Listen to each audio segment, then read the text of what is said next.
सच्चिदानंद सद्गुरु साईनाथ महाराज की जय। सद्गुरु श्री साईनाथुनि शरद बाबूजी की जय। సాయి వంటి దైవంబు లేడు లేడు. ప్రజలందరి నోట సాయి నామం పలకాలి, సర్వత్రా సాయి రూపం రంజిల్లాలి. ముజ్జగాలు సాయి మహిమతో ముప్పిరిగొనాలి. సాయి పదరవళులు మన హృదయ కుహరంలోని నిశ్శబ్ద నిశీధిలో ప్రతిధ్వనించాలి. ప్రణవనాద వీచికల్లా సాయి జ్ఞాన సౌరభాలు సర్వత్రా వ్యాపించాలి. ఆ సుజ్ఞాన సౌరభాల ఆస్వాదనలో మన మనసులు మత్తెక్కాలి. సాయి ప్రేమామృత ధారలు అంతటా నిరంతరం వర్షించాలి. ఆ ప్రేమామృత ధారలలో తడుస్తూ, ఆ జ్ఞాన సౌరభాల మత్తులో ఆనందంగా నర్తిస్తూ సాయి వంటి దైవంబు లేడోయి లేడోయి అని అందరూ ఏకకంఠంతో గానం చేయాలి. అదే నా ఆశ, ఆశయం, ఆకాంక్ష. అదొక మధుర స్వప్నం. ఆ స్వప్న సాఫల్యం కోసం శ్రీ సాయినాథుని అనన్య ప్రేమతో, ఆర్ద్రతతో ప్రార్థించటమే మనం చేయగలిగింది, చేయవలసింది. Shri Babuji.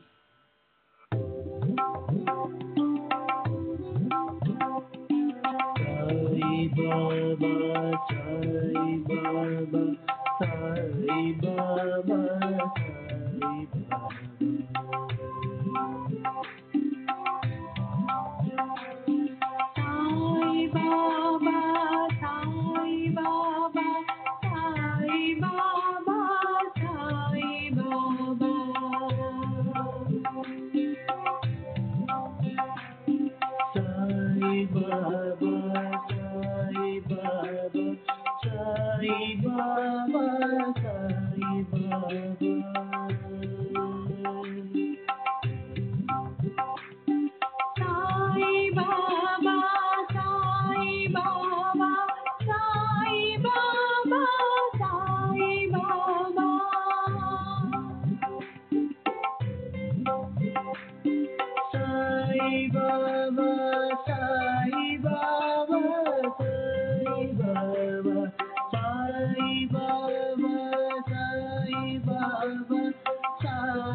Baba, Sai Baba, Sai Baba, Sai Baba.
Baba, Sai Baba, Sai Baba, Sai Baba.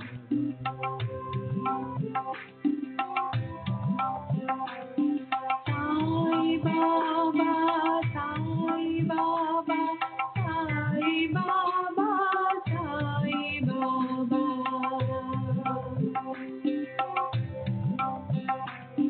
Sai Baba, Sai Baba, Sai Baba, Sai Baba.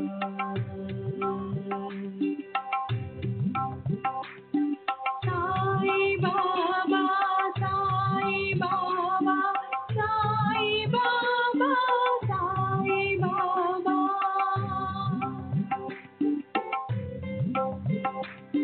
Sai Sai Baba, Baba, Sai Baba, Sai Baba, Sai Baba, Sai Baba, Sai Baba, Sai Baba, Sai Baba, Sai Baba, Sai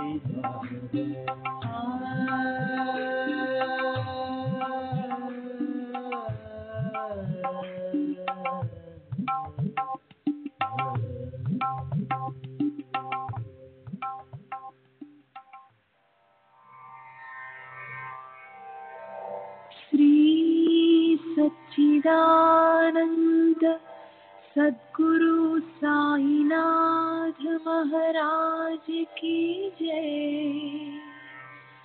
सद्गुरु श्री साईनाथुनि शरद बाबूजी की जय।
श्री सच्चिदानंद सद्गुरु साईनाथ महाराज की जय। सद्गुरु श्री साईनाथुनि शरद बाबूजी की जय।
श्री सच्चिदानंद सद्गुरु साईनाथ महाराज की जय।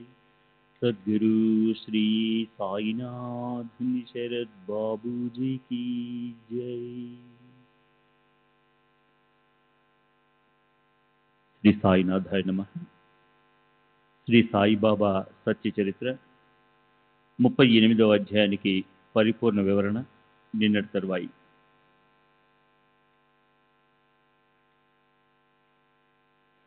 ఈ అధ్యాయంలో మూడో గొప్ప బోధ సర్వదేవతల ఐక్యత గురించింది. షిరిడి సాయిబాబా దర్శనానికి తొందరపడుతూ తన తోడలుడు బిని వాలేని దారిలోని దత్త మందిరంలో దత్తాత్రేయ దర్శనానికి దిగనివ్వలేదని నానాసాహెబ్ చందోర్కర్ మీద బాబా కోపించారు. అది ఈ బోధన చేయటానికే. ఆయన ఇలా అన్నారు: సమస్త దేవీ దేవతలు ఒకటే, కానీ జనులు వారిని వేర్వేరు పేర్లతో పిలుస్తారు. అందుకని ఇతర దైవాలను అవమానించకూడదు.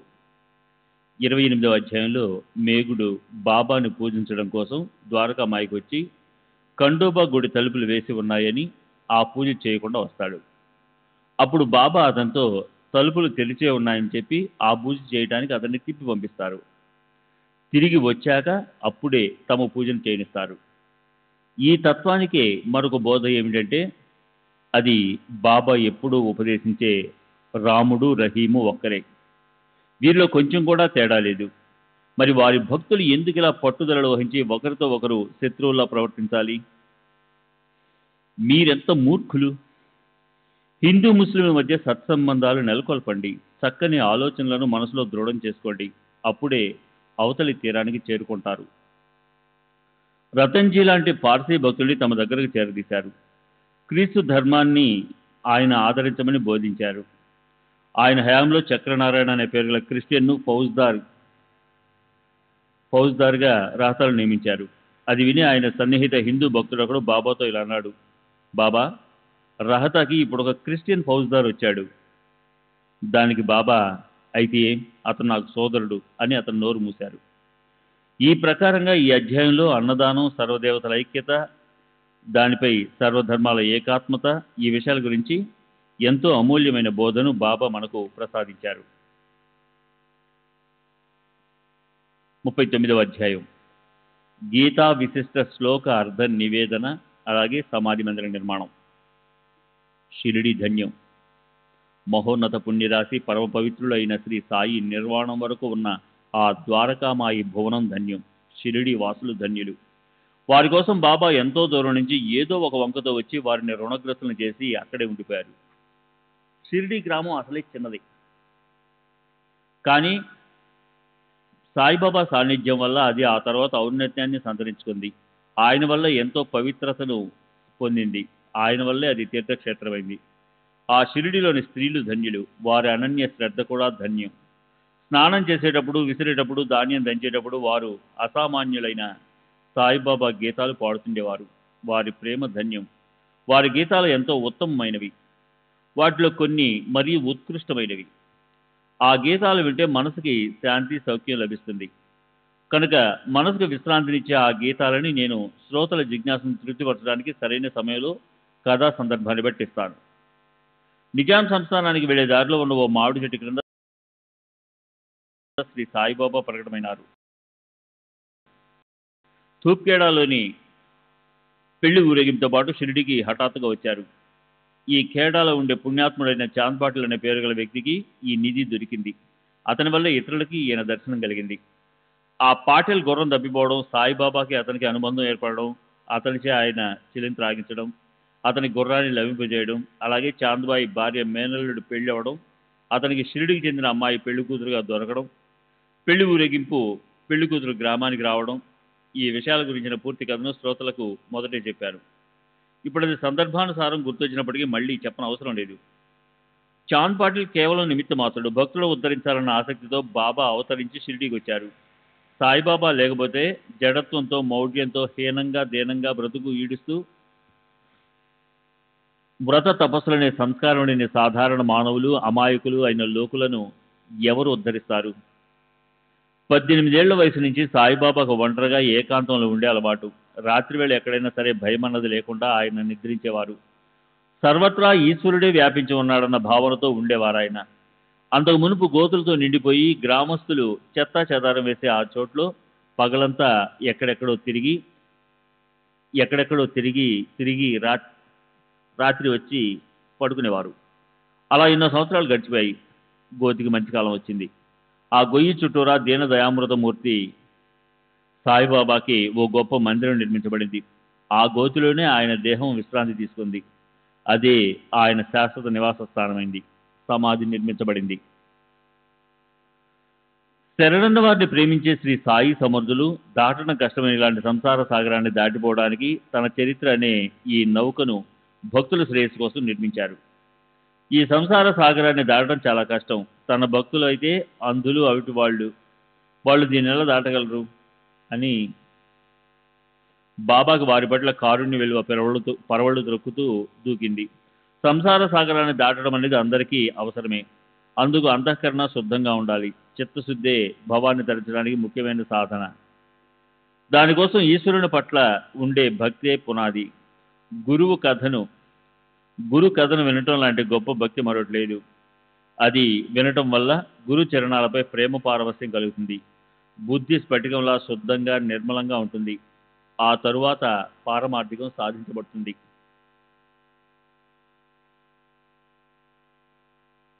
శ్రీ సచ్చిదానంద సద్గురు సాయినాథ్ మహారాజ్ की जय. सद्गुरु श्री साईनाथ निशरद बाबू जी की जय.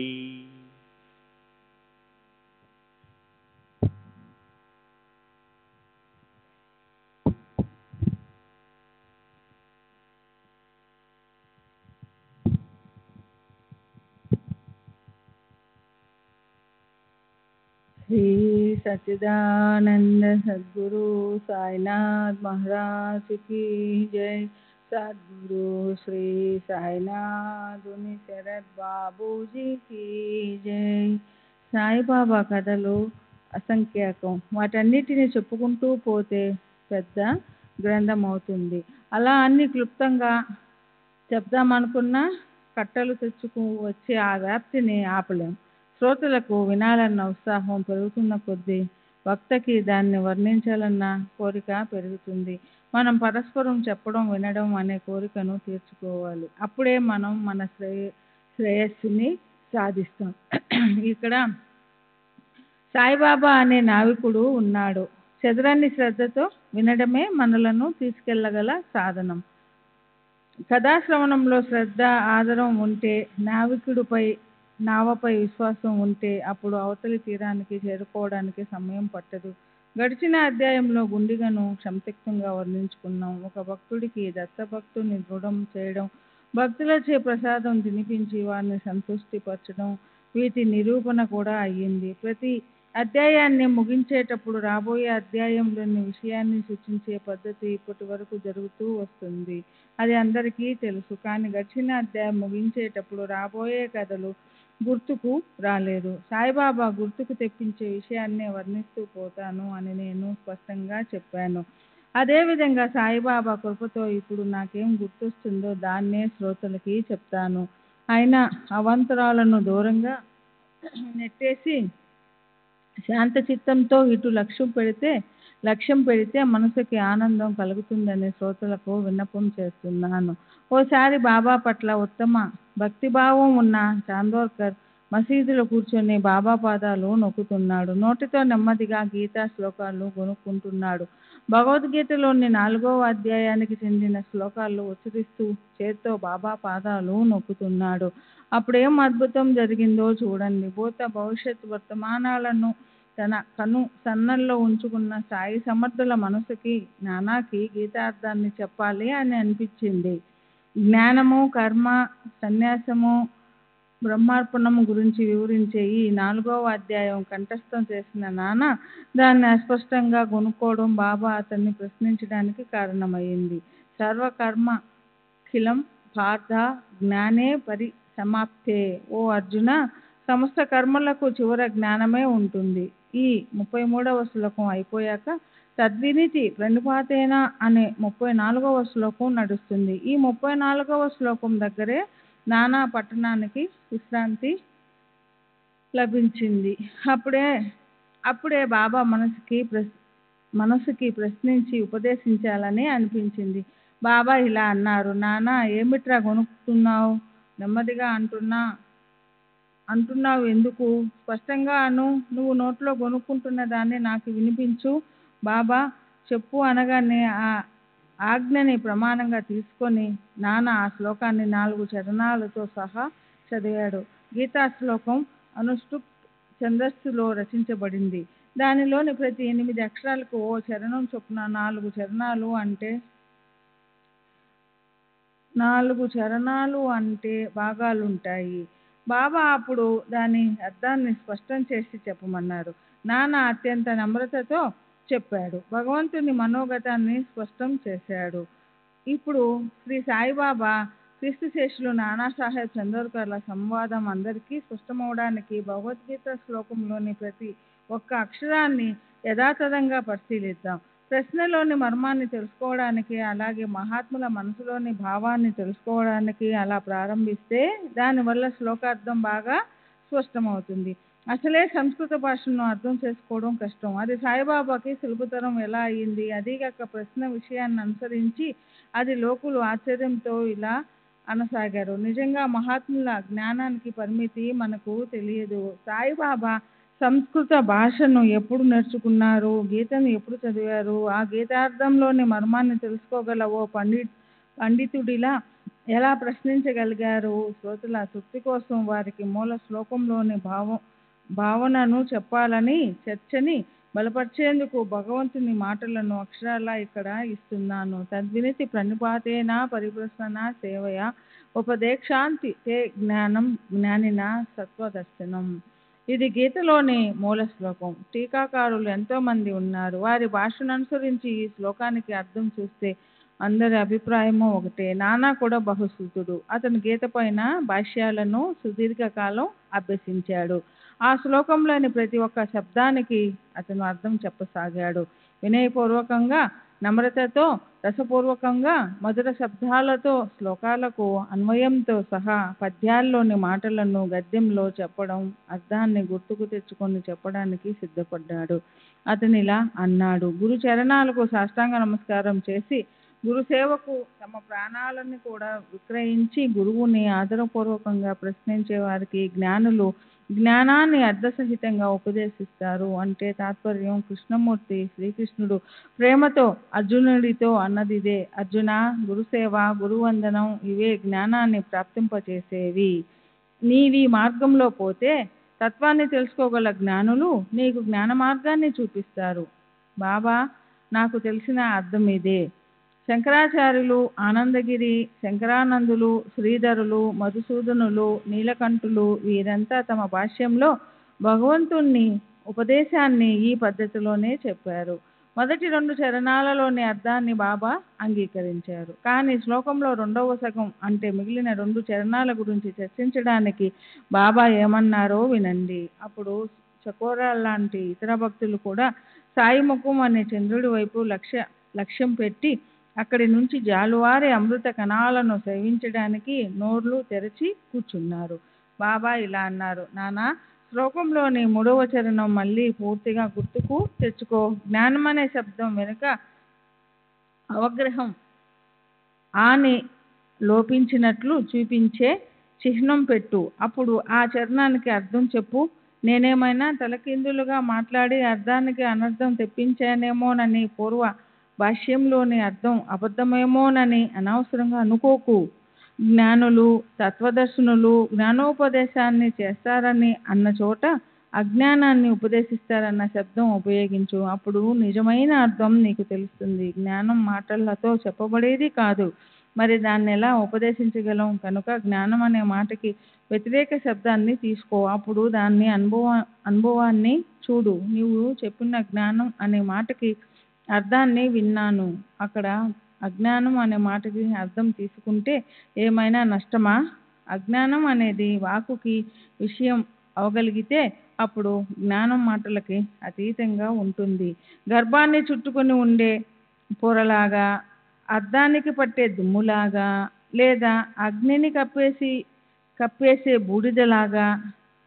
బూడిదలాగే అజ్ఞానం జ్ఞానాన్ని కప్పేసి ఉంటుంది. జ్ఞానం అజ్ఞానంతో ఆవరించబడి ఉంటుందని శ్రీకృష్ణుడు గీతలో అన్నారు. కనుక అజ్ఞానాన్ని పక్కకు నెడితే జ్ఞానం స్వాభావికంగానే ప్రకాశించబడుతుంది. జ్ఞానం స్వయం ప్రకాశకం.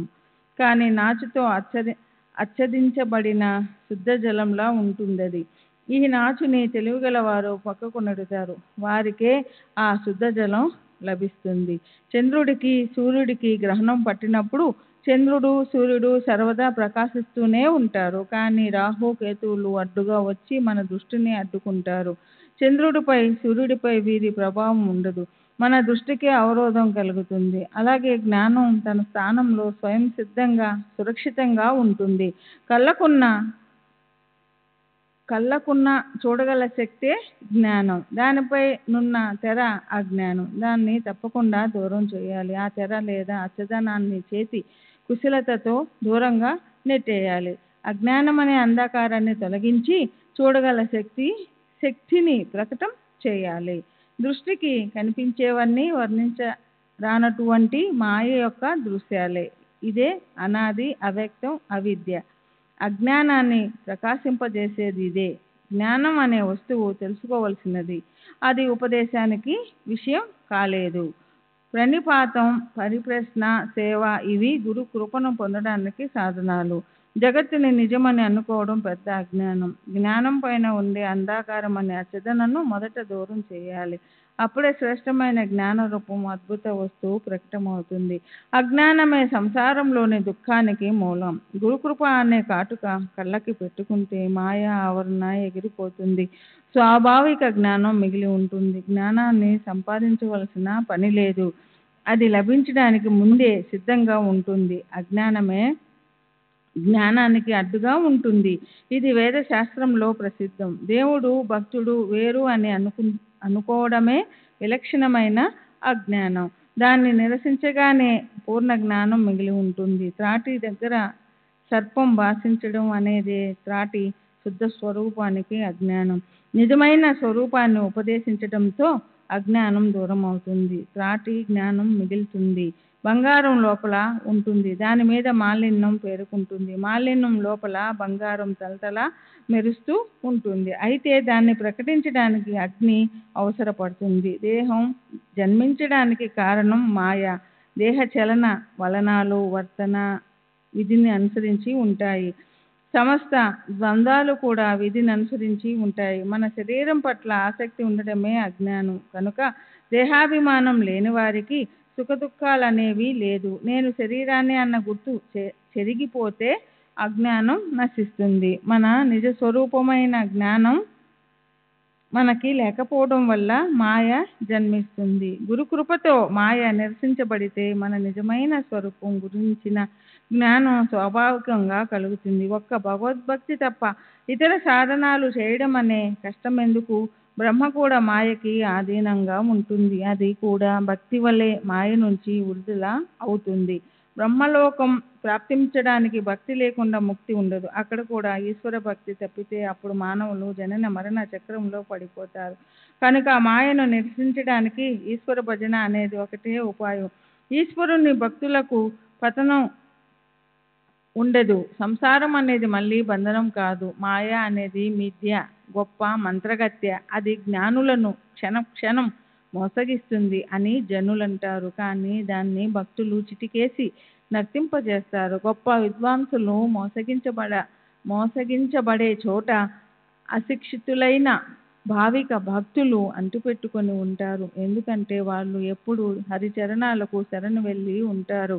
విద్వాంసులకు తమ జ్ఞానాన్ని గురించి గొప్ప గర్వం ఉంటుంది. కనుక మాయను దాటి వెళ్ళడానికి సద్గురు పాదాలు పట్టుకోవాలి. ఆయన్ని అనన్యంగా శరణాలి. అప్పుడు ఆ సంసార భయం వెంటనే నశించిపోతుంది. అనివార్యంగా వచ్చే మరణం వస్తే రాని, కానీ హరి విస్మరణని మాత్రం రానియకు. మన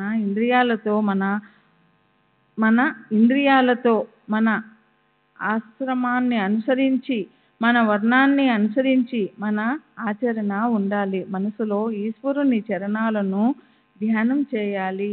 శ్రీ సచ్చిదానంద సద్గురు సాయినాథ్ మహారాజ్ కీ జై. సద్గురు శ్రీ సాయినాథ్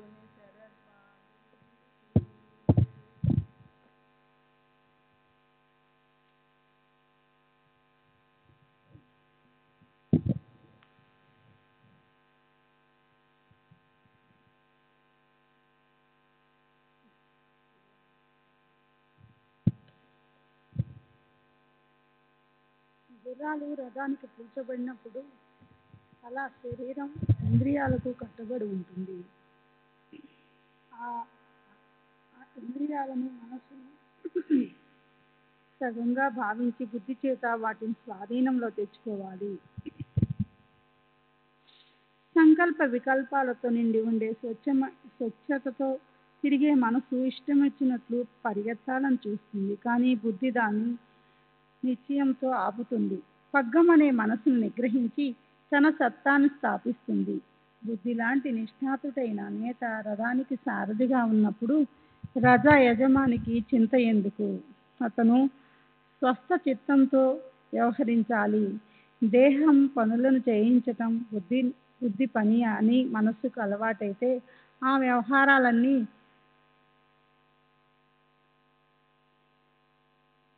హితకారకమవుతాయి. ఇంద్రియాలు శబ్దం, స్పర్శ, రూపం, రసం, గంధం అనే విషయాల వెనుక పడితే వ్యర్థంగా శక్తి తగ్గిపోతుంది. అడుగడుగున అదోగడి పడుతుందన్న భీతి ఉంటుంది.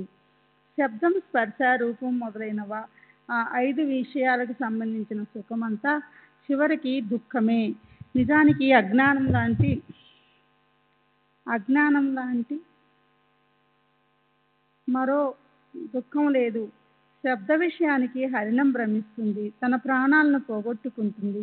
స్పర్శ విషయానికి వేణుగు అనుభవిస్తుంది, అప్పుడు అది అంకుశంతో పడిపించుకోవాల్సి వస్తుంది. రూప విషయానికి మిడత భ్రమించి తన శరీరాన్ని దగ్ధం చేసుకుంటుంది. చేప రస విషయానికి సంబంధించిన సుఖాన్ని అనుభవిస్తుంది, వెంటనే ప్రాణాలు కోల్పోతుంది. భ్రమరం గంధం విషయానికి మత్తిల్లుతుంది, కమలంలో బంధింపబడుతుంది. ఒక్కొక్క విషయానికి అలాంటి సందర్భం వచ్చినప్పుడు మరి ఐదు విషయాలు ఒకటిగా కలిసినప్పుడు ఎంత భయంకరమైన సందర్భం వస్తుంది. ఇవైతే పక్షులు, జలచరాలు. కానీ తెలివి ఉన్న మానవులు కూడా విషయాలకు వెనుకబడి ఆ దుస్థితిని అనుకరిస్తారు. దీనికంటే వేరే అజ్ఞానం ఏముంటుంది? అజ్ఞానాన్ని నాశనం చేసే విషయాల నుంచి దూరమైతే అస్వస్థ చిత్తానికి ఆనందం కలుగుతుంది. జీవుడు స్వస్వరూప జ్ఞానాన్ని ప్రాప్తింపజేసుకోగల మార్గానికి వెళ్ళాలి. అప్పుడు శాశ్వత శ్రేష్ఠ సుఖం అనే లాభం కలుగుతుంది.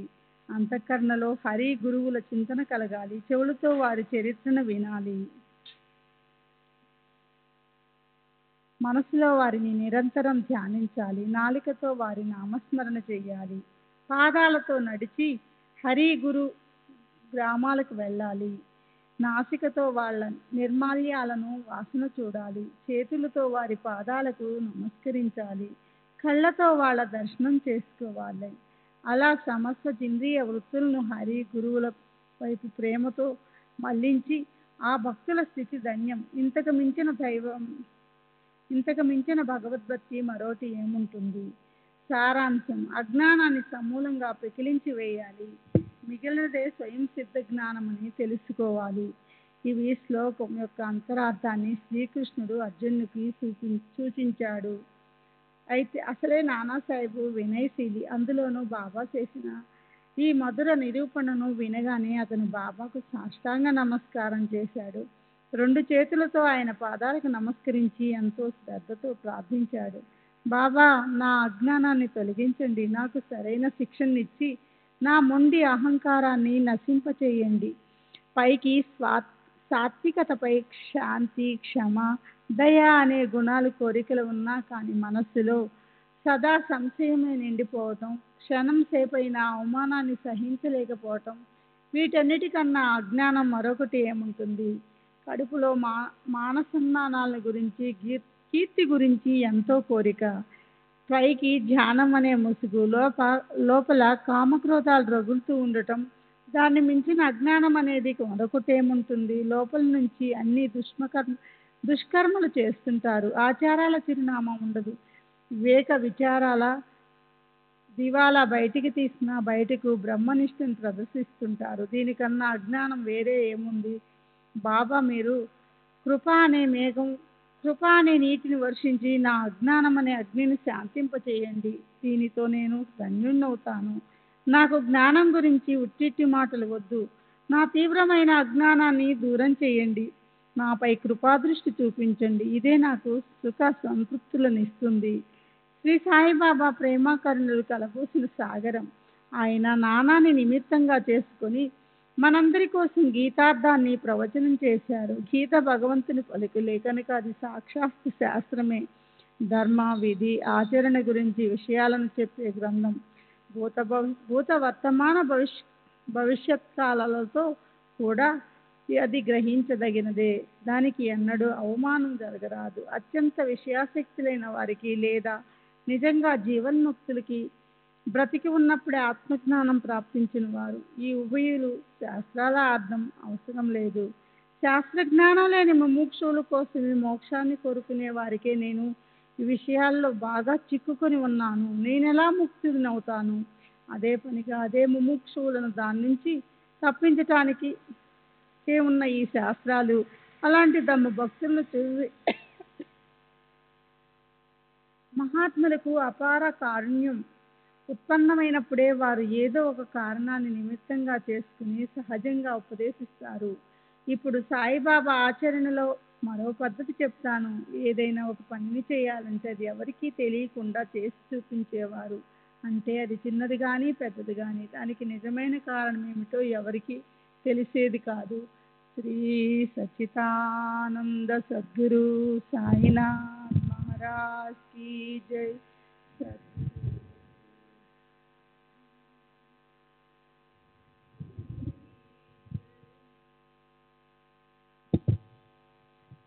కానీ కార్యం మాత్రం ఏ రకమైన ఆడంబరము లేకుండా మెల్లమెల్లగా నడిచేది.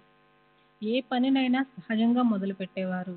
కానీ దాని మూల కారణానికి పేరు నిర్దేశించబడి ఉండేది కాదు. పైగా పైకి చూడ్డానికి అది పొరపాటు అనిపించేది. మాట్లాడేవాడు ఏమైనా చేస్తాడా? గర్జించే మేఘాలు కురుస్తాయా? ప్రాచుర్యంలో ఉన్న ఈ సామెతకు సాయిబాబా ప్రత్యక్షంగా అనుభవాన్ని ఇచ్చేవారు. బాబా లాంటి అవతార పురుషులు పరోపకారం కోసం ఈ జగత్తులో అవతరిస్తారు. నిశ్చయించుకున్న పని అయిపోయాక చివరికి అవ్యక్తంలో లీనమైపోతారు. కానీ మనకు సంబంధించినంత వరకు మనకి మూల కారణం ఏమిటో తెలియదు. మనం ఎక్కడి నుంచి వచ్చాం, ఎక్కడికి పోతాం, ఎందుకు ఉత్పన్నమైనాం, మనం జన్మించడానికి కారణం ఏమిటి, ఇవేవీ తెలియవు. సరే, మనసుకు తోచినట్లు వ్యవహరిస్తూ ఆయుష్ని పోగొట్టుకుంటాం. తరువాత మృత్యు సమయం ఆసన్నమైనప్పుడు ఇంద్రియాలన్నీ వికలమైపోతాయి. అయినా మంచి ఆలోచన రాదు. భార్య, పుత్రులు, బంధువులు, తల్లి, మిత్రులు వీరందరూ కళ్ళ ఎదుటే మరణించడం చూసి కూడా మనసుకి మంచి ఆలోచన కలగదు.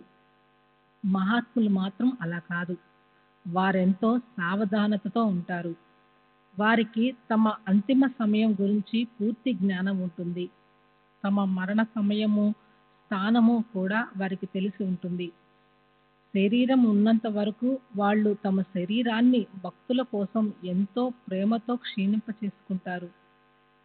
శరీరం ధరిత్రిపై ఒరిగిపోయాక శరీరాన్ని త్యాగం చేసిన ఆ చోటును తమ భక్తుల శ్రేయస్సు కోసం ఉపయోగంలో పెడతారు. కొందరు మహాత్ములు శరీరం ఒరిగిపోయే ముందు తమ శరీరానికి ఆ స్థలంలో విశ్రాంతి లభించాలని తమ సమాధిని నిర్మించుకుంటారు. బాబా కూడా అలాగే చేశారు. సమాధి మందిరాన్ని నిర్మింపచేశారు. కానీ ముందు ఆ విషయం ఎవరికీ తెలియలేదు. నిజమే, ఆయన కరణి అద్భుతం. తమ ఈ స్మారక చిహ్నాన్ని బాబా నాగపూర్కి చెందిన బాపు సాహెబ్ బుట్టి అనే పేరు గల గొప్ప శ్రీమంతుడి చేత నిర్మింపచేశారు. ఈ బాపు సాహెబ్ బాబాకి గొప్ప భక్తుడు. బాబా చరణాలపై సదా అనురక్తి కలిగి ఉండేవాడు. అతను తన కుటుంబ సమేతంగా షిరిడీకి బాబా సేవ చేయడానికి వచ్చాడు. బాబా చరణాలపై ఉన్న ప్రేమతో మళ్ళీ మళ్ళీ అక్కడికే వచ్చి ఉంటుండేవాడు. తరువాత అలాగే శాశ్వతంగా అతను షిరిడీలోనే ఉండిపోయాడు. అతని మనసుకి ఇలా అనిపించింది, ఏదో ఒక స్థలాన్ని కొనాలి, ఓ చిన్న భవనం కట్టుకొని అందులో స్వతంత్రంగా నివసించాలి. ఇక్కడే మూల బీజం నాటబడింది. అదే భక్తుల పట్ల బాబాకున్న ప్రేమకు ప్రత్యక్ష స్మారక చిహ్నంగా సమాధి మందిరం అనే వృక్షంగా రూపుదిద్దుకుంది. దాన్ని ఎలా నిర్మించారు, ఎక్కడి నుంచి అది మొదలైంది, అది ఎలా రూపుదిద్దుకుంది అన్న వృత్తాంతాన్ని ఇప్పుడు వినండి. అలాంటి ఆలోచన మనసుకు వచ్చిన తరువాత బాపు సాహెబ్ ఓ రోజు దీక్షిత మేడపైన నిద్రిస్తున్నప్పుడు అతనికి ఒక గొప్ప కల వచ్చింది. అక్కడే మరో పక్క మీద మాధవరావు దేశపాండే పడుకుని ఉన్నాడు.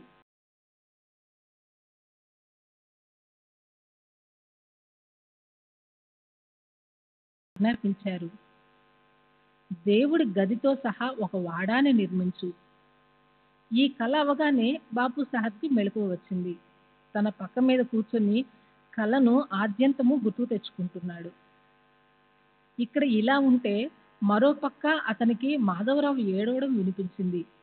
బుట్టి అతన్ని నిద్రలెమ్మని గట్టిగా అరిచాడు. అది విన్న వెంటనే మాధవరావు నిద్ర ఎగిరిపోయింది. బుట్టిని చూసి అతను ఎందుకు ఏడుస్తున్నాడో అడిగాడు. దానికి అతను ఇలా అన్నాడు, బాబా ప్రేమపూరితమైన మాటలను విని ప్రేమ ఉప్పొంగింది.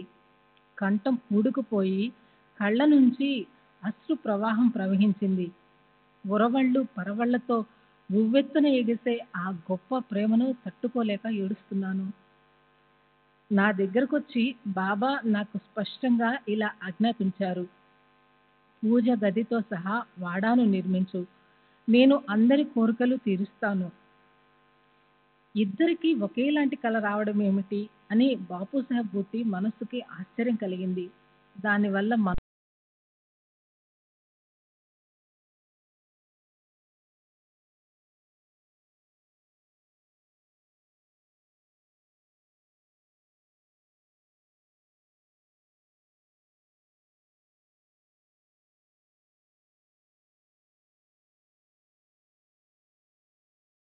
ఇద్దరి స్వప్నాలు కలిశాయి.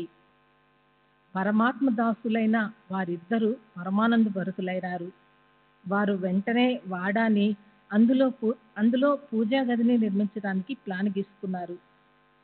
కాకా దీక్షిత్ అనుమతి కూడా తీసుకున్నారు. మర్నాడు ఉదయం వాళ్ళు ముగ్గురు బాబా దగ్గర ఉన్నప్పుడు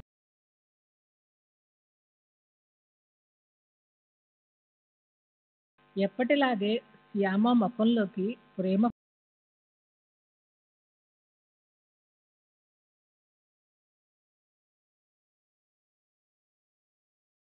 పైగా నిద్రైనా పోనివ్వడం లేదు. అక్కడ కూడా మా చేత వాదిస్తున్నారు.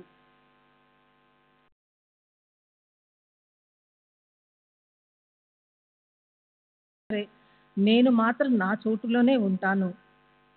సరే, అప్పుడు పైన చెప్పిన దానికి సంబంధించిన ఆలోచన బాబా ముందు పెట్టారు.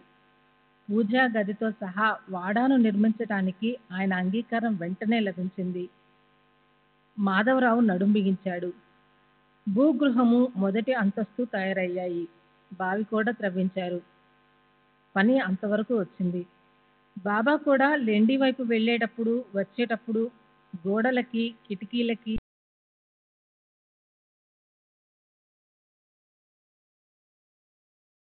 కిటికీకు పెట్టండి, ఇక్కడ పెట్టండి. తూర్పు వైపున గ్యాలరీ కట్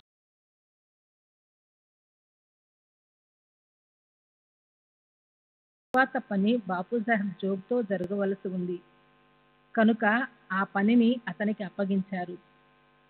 ఈ ప్రకారంగా పని నడుస్తున్నప్పుడు బూటి అంత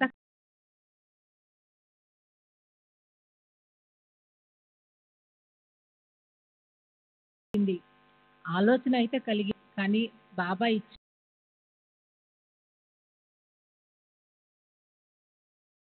అది అతని నిత్య నియమం. బాబా ఆజ్ఞే ముఖ్యం. అది లేకుండా అతను ఒక్క పని కూడా ప్రారంభించడు. మధ్యలో హాల్ ఎందుకు, దాని అవసరం ఏమిటి? రెండు వైపులా గోడలు కట్టి మురళీధరుణ్ణి ఎందుకు ప్రతిష్ఠించకూడదు అన్న భావనతో ఈ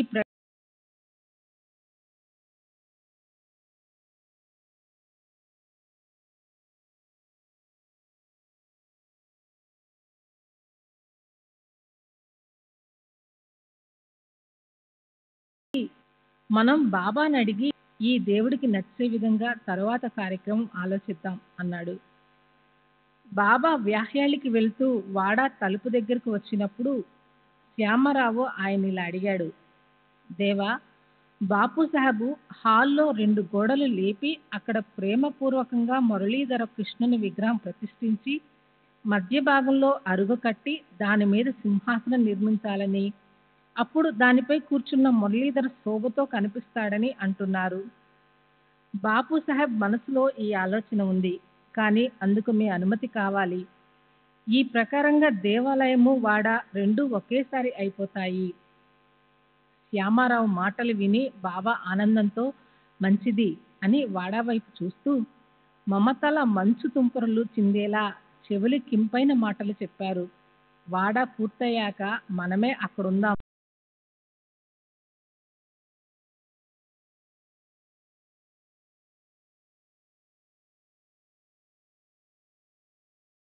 ఉండిపోదాం.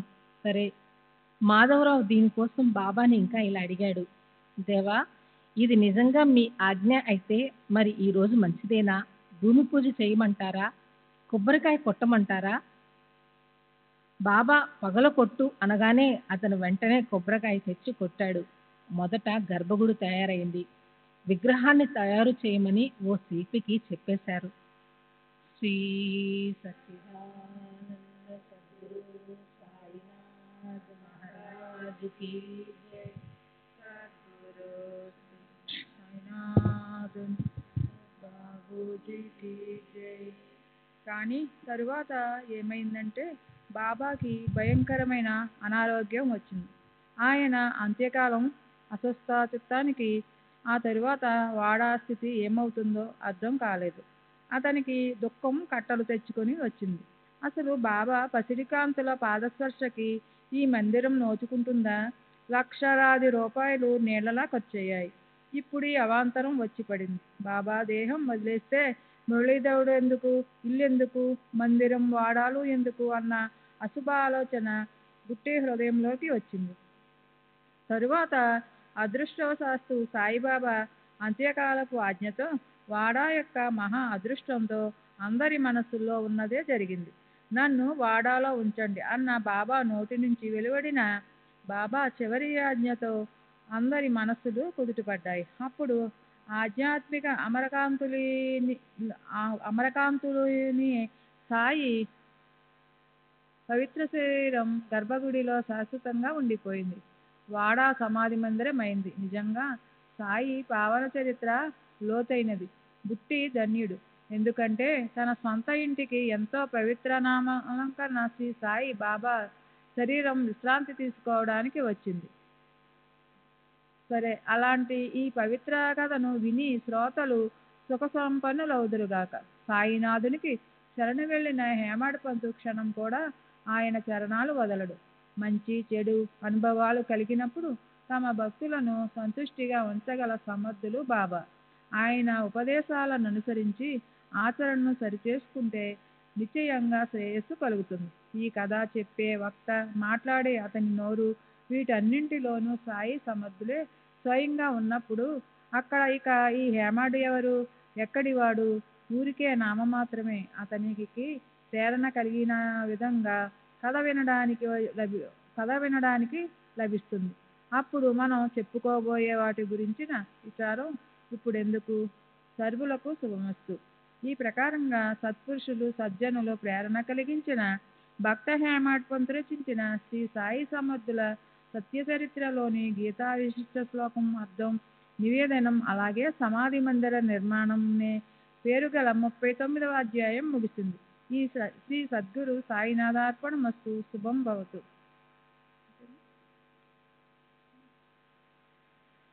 ఈ అధ్యాయంలోని సందర్భం గురించి 53వ అధ్యాయంలోని అవతరణిక రచించిన రిటైర్డ్ రెవెన్యూ అధికారి బాబా బిడ్డ క్రీస్తుశేషులు బాలకృష్ణ విశ్వనాథ్ దేవ్ వ్రాశారు.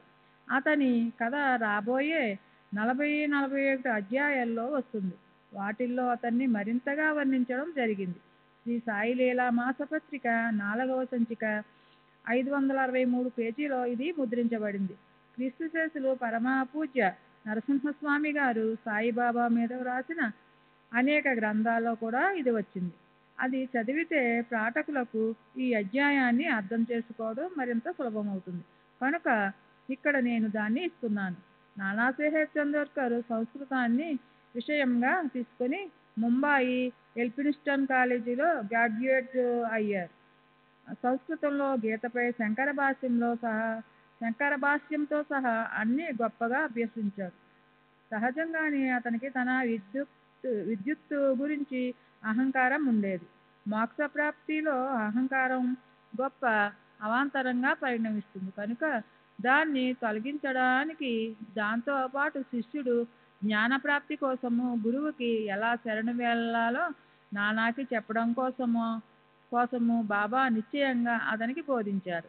ఓ రోజు మసీదులో నానా బాబా పాదాలు నొక్కుతూ మనసులో ఏదో కొనుక్కుంటున్నాడు. బాబా అతన్ని ఆపి అతనేం కొనుక్కుంటున్నాడో అడిగారు. దానికి నానా ఇలా అన్నాడు, నేను సంస్కృత శ్లోకాన్ని చదువుకుంటున్నాను. బాబా ఏమిటా శ్లోకం?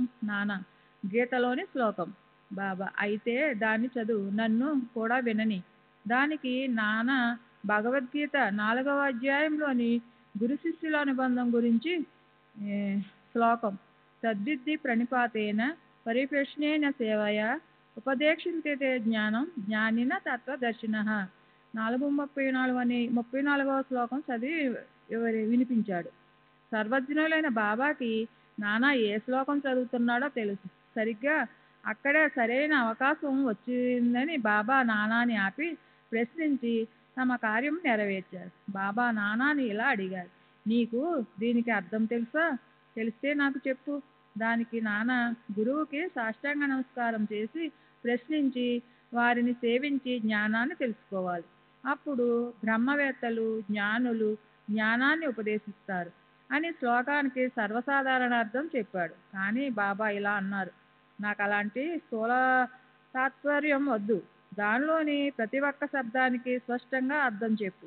నానాకి ఆశ్చర్యం కలిగింది. అసలు శిక్షణ అనేది జరగని వారికి, సంస్కృత భాషా గంధమే లేని వారికి ఆ ప్రతిపదార్థం చెప్తే తెలుస్తుందా? ఏది ఏమైనా అతను దానికి అర్థం చెప్పడానికి ప్రారంభించాడు.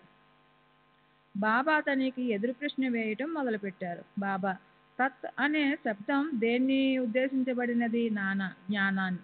బాబా ఏ జ్ఞానాన్ని? నానా మునుపటి శ్లోకంలో చెప్పబడినది. సర్వకార్య కర్మాఖిలం పార్థజ్ఞానే పరిసమాప్యతే. అర్జున, కర్మలన్నింటికి చివర జ్ఞానం ఉంటుంది. బాబా గురువుకి కేవలం సాష్టాంగ నమస్కారం చేస్తే చాలా? నానా ప్రణిపాతం అంటే సాష్టాంగ నమస్కారం అని మాత్రమే నాకు తెలుసు. బాబా పరిప్రశ్న అంటే ఏమిటి? నానా ప్రశ్నించుట. బాబా ప్రశ్న అంటే ఏమిటి? నానా ఇదే. బాబా పరిప్రశ్న అన్న ప్రశ్న ఈ రెంటికి ఒకటే అర్థమైతే వ్యాసుల వారు పరి అన్న ఎక్కువ ప్రత్యయాన్ని ఎందుకు పెట్టారు? ఆయనకి ఏమైనా తల తిరిగిందా? నానా పరిప్రశ్నకు మరొక అర్థం నాకు తెలియదు. బాబా సేవ అనటంలో ఏ సేవ ఉద్దేశించబడింది? నానా మేము ఎప్పుడు చేసేదే పాదాలు నొక్కడం మొదలైనవి. బాబా ఆ మాత్రం సేవ చాలా? నానా సేవ అనే శబ్దానికి మరొక అభిప్రాయం ఏమైనా ఉందేమో నాకు తెలియదు. బాబా ఉపదేక్షించే జ్ఞానం ఈ 3వ చరణంలో అనుష్ట ఛందస్సు 8 అక్షరాల్లో తేడా కాకుండా ఏదైనా ఒక అక్షరం ఎక్కువగా ఎక్కడైనా పెట్టచ్చా? నానా అవును, మనం ఉపదేక్షించే జ్ఞానం అజ్ఞానంని అనొచ్చు. కానీ గురువు శిష్యునికి అజ్ఞానం గురించి ఉపదేశం చేస్తారన్న విషయం శంకర భాష్యంలో ఎక్కడా చెప్పబడలేదు. బాబా పర్వాలేదు, శంకరాచార్యులు అజ్ఞానం అనే శబ్దాన్ని తీసుకోకపోయినప్పటికీ ఒకవేళ దాంతో శ్లోకానికి అర్థం మరింత స్పష్టంగా అయ్యేటట్లయితే నీకేమైనా అభ్యంతరమా? నానా అభ్యంతరం లేదు. కానీ అజ్ఞానం అనే శబ్దాన్ని తీసుకొని శ్లోకానికి మంచి అర్థం ఎలా రప్పించాలో నాకు తెలియటం లేదు. బాబా శ్రీకృష్ణుడు అర్జునుడిని జ్ఞానులు తత్వదర్శనుల దగ్గరికి పోయి జ్ఞానం సంపాదించమని, వారికి నమస్కరించమని, ప్రశ్నించమని, వారిని సేవించమని ఎందుకు చెప్పారు? శ్రీకృష్ణుడు స్వయంగా తత్వదర్శి కారా? అంతేకాదు ఆయన మూర్తీభవించే జ్ఞానం కూడా కదా? నానా అవును నిజమే. కానీ ఆయన అర్జునుడిని జ్ఞానుల వద్దకు పొమ్మని ఎందుకు చెప్పారో నాకు అర్థం కావటం లేదు. బాబా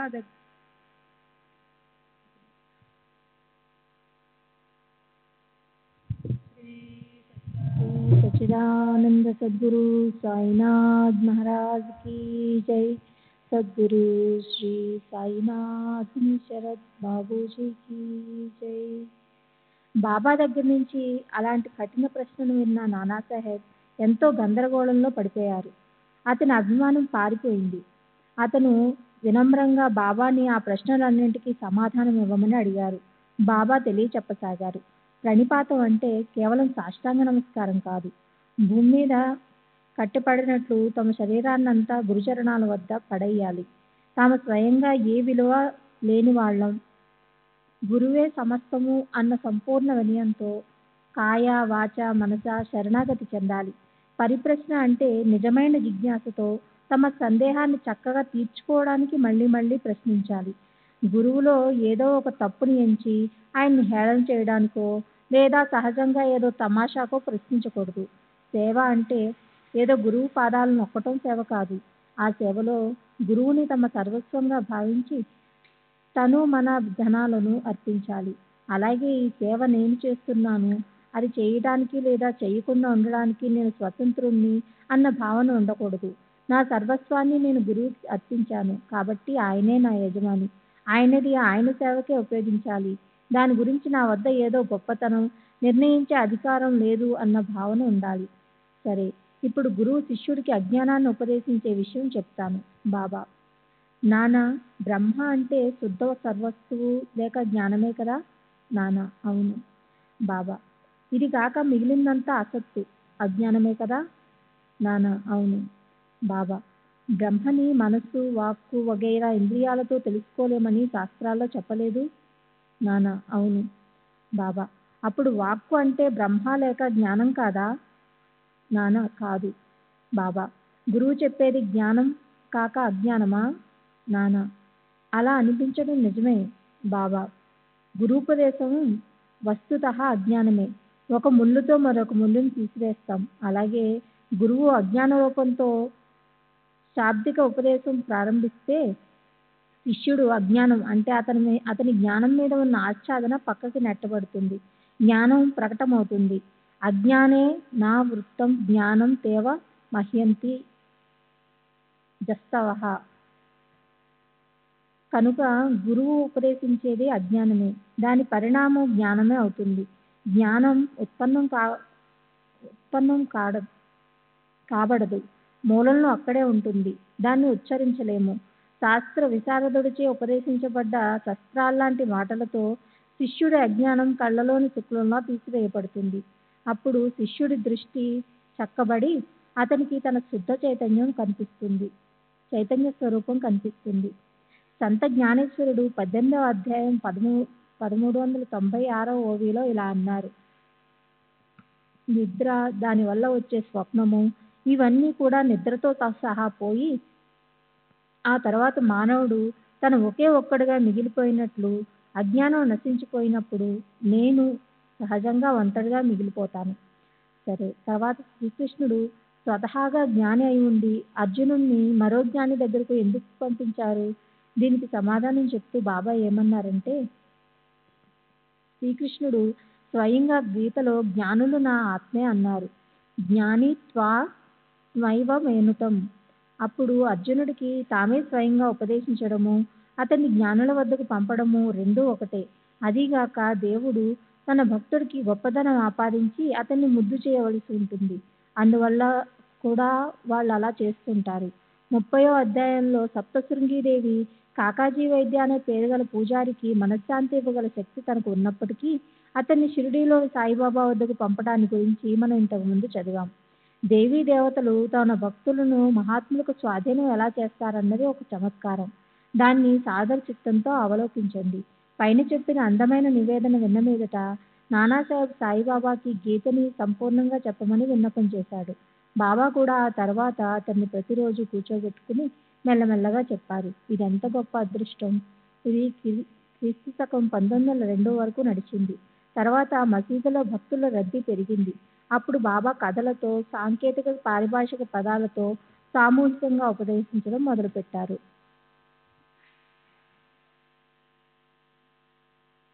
45వ అధ్యాయం ఉద్యాపన కథా కథనం. వ్రత సమాప్తి సమయంలో చేయవలసిన విధిని సందర్భంలో జరిగిన సంఘటన గురించి వర్ణన. శ్రీ గణేశునికి నమస్కారం. శ్రీ సరస్వతీదేవికి నమస్కారం. శ్రీ గురు మహారాజుకి నమస్కారం. శ్రీ కులదేవతకి నమస్కారం. శ్రీ సీతారామచంద్రులకి నమస్కారం. శ్రీ సద్గురు సాయినాథునికి నమస్కారం. శ్రీ సాయి సమర్థులు ధన్యులు. ఆయన ఈ గ్రంథరూపేణ ప్రాపంచిక పారమార్థికాలను ఉపదేశించి భక్తులను కృతార్థులను చేశారు. తాము చేపట్టిన పనిలోని ఉద్దేశాన్ని సాధించారు. ఆయన చేయి తల మీద పడగానే అది వెంటనే శక్తిపాతం చేసి గురు శిష్యుల్లోని భేదాన్ని నశింపజేసి శిష్యులకు అలభ్యమైన వస్తువును కూడా లభ్యమయ్యేలా చేస్తుంది. సాష్టాంగ నమస్కారం చేసి ఆయనకు అనన్యంగా శరణ వెళితే నేను నీవు అన్న భేదభావాన్ని తొలగించి ఆయన మనల్ని కౌగలించుకొని హృదయానికి హత్తుకుంటారు. సముద్రము నది పేర్లలో వేరుగా ఉంటాయి, కానీ వర్షం వల్ల ఒకదానితో మరొకటి కలవగానే వాటి దృశ్య స్వరూపం ఒకటిగా అయిపోతుంది. అందులో కొంచెం కూడా భిన్నత్వం మిగలదు. ఆ మనోవృత్తితోనే సద్గురు సాయినాథునికి అనన్య భక్తితో శరణ వెళితే ఆయన కూడా భక్తుల ఉత్తమ భక్తిని చూసి తమ గొప్పతనాన్ని వారికి బహుమతిగా ప్రసాదిస్తారు. దీనులపై దయచూపే సాయినాథ నీకు జైకారాలు. అత్యంతంగా సుధామధుర ప్రేమ జలధారలు వర్షించే సాయినాథ, భక్తులను ఉద్ధరించడానికి అఖిల బ్రహ్మాండమంతా వ్యాపించిన మీరు షిరిడీలో నేరుగా కూర్చున్నారు. భూమి మీద తిరగలు పెట్టి కాలు చాపు కూర్చుని తిరగలిపిడిని గట్టిగా కొట్టి ఒకసారి వండటానికి అవసరమైనంత ధాన్యాన్ని ఒక మహాత్ముడు విసిరినప్పుడు నా మనసుకి ఆశ్చర్యం కలిగింది. అదే ఈ గ్రంథరచనకు కారణమైంది. మనసులో తీవ్రమైన వాంఛ కలిగింది. సాయిబాబా లీలలన్నింటినీ వర్ణిస్తే పాపాలు నశించి భగవంతుడు స్వయంగా ప్రసన్నులవుతారు. ఎందుకంటే భగవంతుడికి తనకన్నా తన భక్తుల్ని ఎవరైనా స్తుతించడం లేదా గుణవర్ణనం చేయడం అంటే ఎంతో ఇష్టం. నా ఈ మాటలకు రుజువు లేదని సజ్జన శ్రేతలకి శంక కలగవచ్చు. అయితే వాళ్ళు భవిష్యోత్తర పురాణం చూడాలి. అందులో స్వయంగా త్రిపురారి అనగా త్రిపురుడు అనే పేరు గల రాక్షసుని వధించిన శంకరుడు ఇదే చెప్పాడు. వస్తుతః ఇదంతా సాయి ప్రేరణే, కానీ భక్తుల శ్రేయస్సు కోసం లోకాచారాన్ని పాటించి చూపడానికి ఈ గ్రంథరచనకు ఆయన సమ్మతించారు. అప్పటి నుంచి ప్రతి నెల సాయి లీలా మాసపత్రికలో సాయి సమర్థుల జీవన వృత్తాంతాన్ని గొప్ప ప్రేమతో శ్రోతలు వింటున్నారు. సాయియే ఈ కథకు అనుమతి ఇచ్చారు. నాకు బుద్ధిని ప్రసాదించింది కూడా ఆయనే, నాలో ప్రేరణను కలిగించింది కూడా ఆయనే. ఆయన తమ కథను తామే చెప్తున్నారు. హేమాడ్ పంత్ తమకు ఇష్టం వచ్చినట్లు కథను రచిస్తున్నాడన్న సంశయం మనసులో పెట్టుకోకండి. శ్రోతలకి నేను చేసే విన్నపం ఏమంటే, ఈ చరిత్రలోని గుణదోషాలను నా నెత్తి మీద వేయకండి. ఉత్తమ గుణం ఉంటే అది సాయిది, దోషం కనిపిస్తే అది కూడా ఆయనదే. నేనైతే తాడు ఆధారంతో ఆడే తోలుబొమ్మని. సూత్రధారుడి చేతిలో తోలుబొమ్మల తాళ్లుంటాయి. దాన్ని అతను చరిత్రను అనుసరించి ఇష్టమొచ్చినట్లు అనేక రకాల రంగురంగుల దృశ్యాలను దర్శింపజేస్తాడు. సరే, ఈ ప్రస్తావనకి చాలు. శ్రోతల మనసు ఎంతో ఉత్సాహంతో నిండిపోయి ఉంది. కథలో ఉన్న కొత్తదనం విశేషం ఏమిటి అని వారు అడుగుతున్నారు. వారి కోసం గురువుని, ఆయన భక్తుల గొప్పతనాన్ని వర్ణిస్తాను. గడిచిన అధ్యాయం ముగించేటప్పుడు రాబోయే అధ్యాయంలో ఏం గుర్తొస్తే అదే చెప్తానని అన్నాను. ఇది ఇప్పుడు గుర్తొచ్చి చెప్తున్నాను. ఇప్పుడు ఈ మధుర కథను శ్రోతలు జాగ్రత్తగా వినండి. భక్తులు ప్రేమతో భోజనం పెడితే సాయినాథునికి ఎంతో తృప్తి కలిగేది. చిన్నారి పాప మీద తల్లికి ఉప్పొంగే ప్రేమ ఉంటుంది. అలాగే సాయినాథుడు తల్లిలా తన భక్తులకు మధురానుభవాన్ని ఇస్తారు. భక్తులు ఎక్కడున్నప్పటికీ వారి కోసం తాము పరిగెత్తుతారు. ఆయన చేసిన దానికి రుణాన్ని ఎవరైనా తీర్చుకోగలరా? శారీరకంగా షిరిడీలో వ్యవహరిస్తున్న 3 లోకాల్లోనూ ఆయన పరిభ్రమించేవారు. ఈ విషయంలోని మధురమైన కథను ప్రశాంత చిత్తంతో వినండి. భక్త శ్రేష్ఠుడు బాలాసాహెబ్ దేవికి బాబా చరణాల్లో ప్రగాఢమైన శ్రద్ధ ఉండేది. అతని తల్లి అందరికీ శుభం జరగాలని సతతము వ్రతాలను అనగా స్వయంగా ఏర్పరచుకున్న చిన్నదో పెద్దదో ధార్మిక నియమం చేస్తుండేది. ఆమె చేతితో ఎన్నో వ్రతాలు జరిగాయి. కానీ వాటన్నిటినీ యథావిధంగా సంపూర్ణం చేయగల వాటి ఉద్యాపన అనగా వ్రత సమాప్తి వేళ చేయవలసిన విధి లేదా కార్య విషయం మిగిలిపోయి ఉంది. వ్రతంలో చెప్పబడిన సంఖ్య పూర్తయిన తర్వాత దానికి ఉద్యాపన చేయవలసి ఉంటుంది. లేకపోతే పుణ్యం కలగదు. ఆ వ్రతాలు కూడా అది లేకపోతే అసంపూర్ణంగానే ఉండిపోతాయి. దేవి తల్లి చేసిన 25-30 వ్రతాలకి చేయవలసిన ఉద్యాపన కోసం 100-200 మంది బ్రాహ్మణులను భోజనం కోసం ఆహ్వానించాడు. ఉద్యాపన చేయవలసిన రోజును నిర్ణయించాడు. సాయిబాబాను ఆహ్వానిస్తూ బాబాకి బాపూసాహెబ్ జోగ్ పేరున ఉత్తరం రాశాడు. చూడండి, మీరు రాకపోతే ఉద్యాపన పూర్తి కాదు. కనుక నా ఈ ప్రార్థనను అంగీకరించి ఈ దీనుల్ని ధన్యుల్ని చేయండి. నేనేమో ప్రభుత్వ ఉద్యోగిని, కడుపు కోసం ఈ చాకరీ చేస్తున్నాను. అందులోనూ నాకు వీలైనంత వరకు పరమార్థాన్ని సాధించుకోవాలని చూస్తాను. ఇది మీకు తెలుసు. దహనం నుంచి షిరిడీకి అంత దూరం రాగల శక్తి నాకు లేదు. అయినా మీరు నా ఈ ఆహ్వానాన్ని స్వీకరిస్తారని నాకెంతో ఆశగా ఉంది. ఈ ప్రకారంగా దేవ్ రాసిన ఉత్తరాన్ని బాపూసాహెబ్ జోగ్ పూర్తిగా బాబాకి చదివి వినిపించి ఇలా అన్నారు. శ్రీ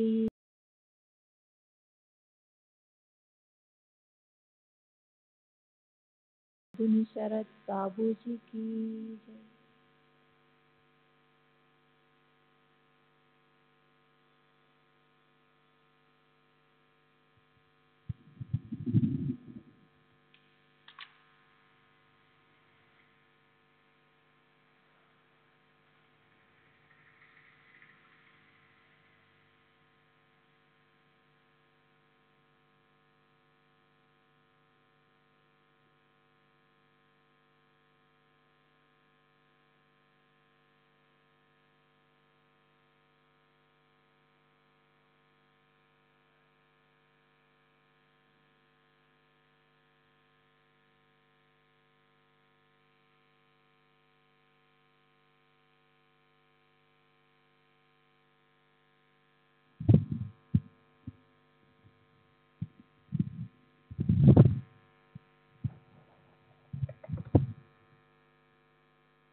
श्री सच्चिदानंद सद्गुरु साईनाथ महाराज की जय।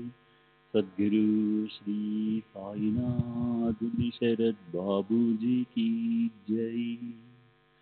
साई रहम नजर करना, बच्चों का पालन करना। साई रहम नजर करना, बच्चों का पालन करना। जाना तुमने जगत पसार, सब ही झूठ जमाना। जाना तुमने जगत पसार, सब ही झूठ जमाना। साई रहम नजर करना, बच्चों का पालन करना।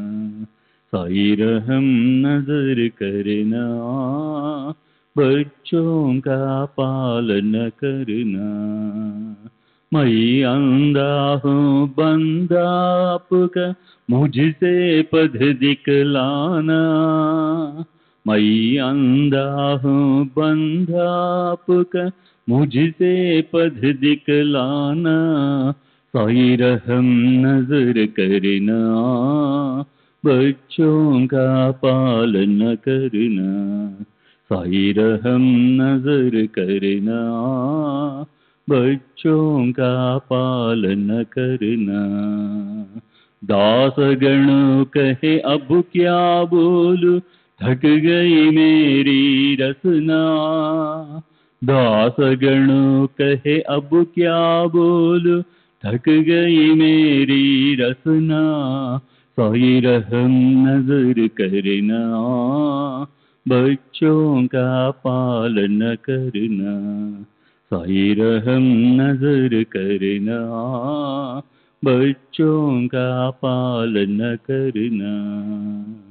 रहमो नजर करो अब मोरे साई, तुम दीना नहीं मुझे माँ बाप बाई रहमो नजर करो मैं अंधा हूँ बंदा तुम्हारा मैं अंधा हूँ बंदा तुम्हारा मैं ना जानू मैं ना जानू मैं ना जानू अल्लाह इलाही रहमो नजर करो रहमो नजर करो अबू मोरे साई तुम बिना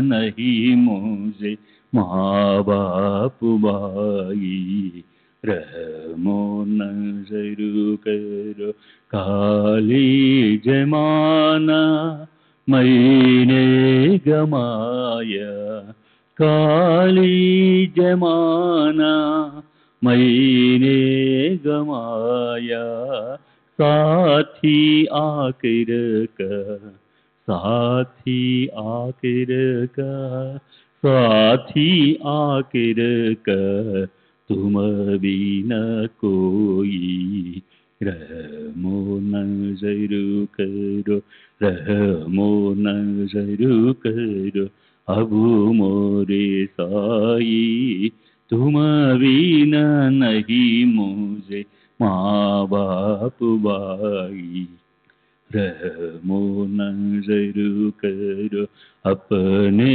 मस्जिद का झाड़ू गणो है अपने मस्जिद का झाड़ू गणो है मालिक हमारे मालिक हमारे मालिक हमारे तुम बाबा साई रहमो नजर करो रहमो नजर करो अबू मोरे साई तुम बिना नहीं मुझे माँ बाप बाई रहमो नजर करो। श्री सच्चिदानंद सद्गुरु साईनाथ महाराज की जय।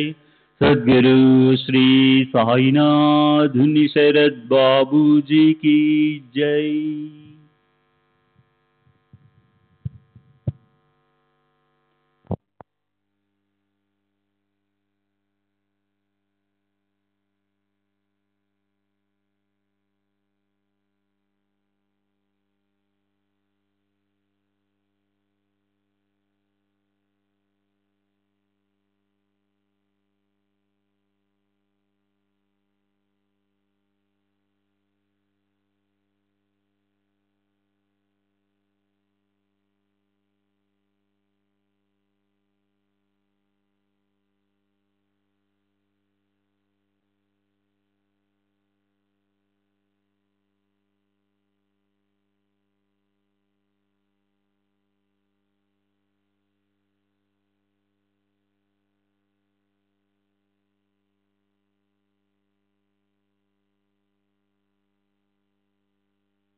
श्री सच्चिदानंद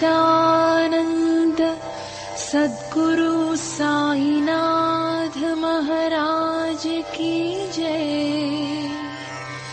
सद्गुरु श्री साईनाथुनि शरद बाबू जी की जय।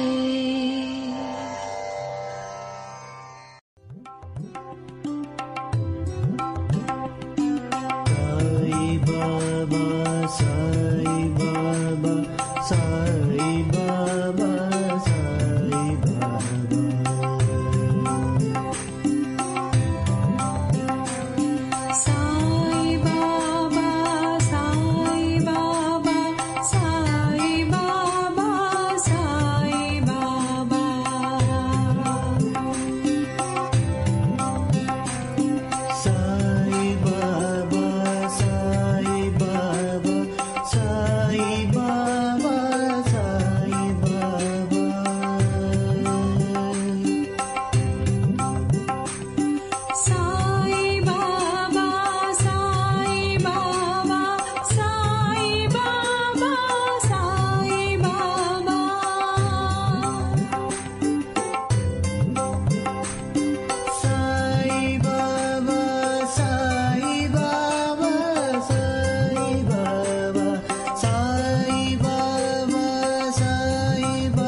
Sai